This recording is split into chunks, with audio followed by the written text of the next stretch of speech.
కళాకారుల గురించి ఒక పాటలో చెప్తారా భగత్? అందరికీ నమస్కారం అండి. మాది సంగారెడ్డి జిల్లా. అయితే గతంలో కేసీఆర్ గారి ప్రభుత్వంలో 550 మందికి సారథులు ఉద్యోగాలు ఇవ్వడం జరిగింది.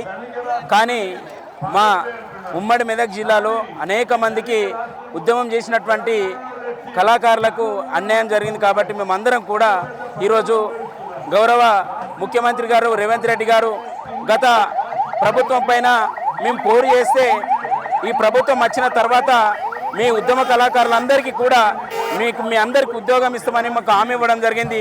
అదే ఒక నమ్మకంతో ఈ గౌరవ ముఖ్యమంత్రి గారిని వేరుకుంటున్నాం. మేమందరం కూడా మా సంగారెడ్డి జిల్లా కళాకారులందరం కూడా ప్రతి ఒక్కరం కూడా వేరుకుంటూ ప్రజల కొరకు పాటుపడే కళాకారులం, పగలు రాత్రి వెలుగునిచ్చే సూర్యచంద్రులం.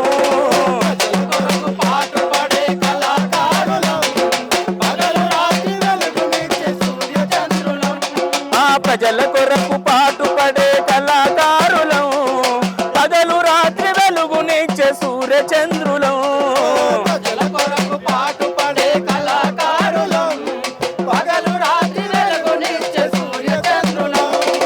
జోల పాట పాడి అమ్మ పాటనే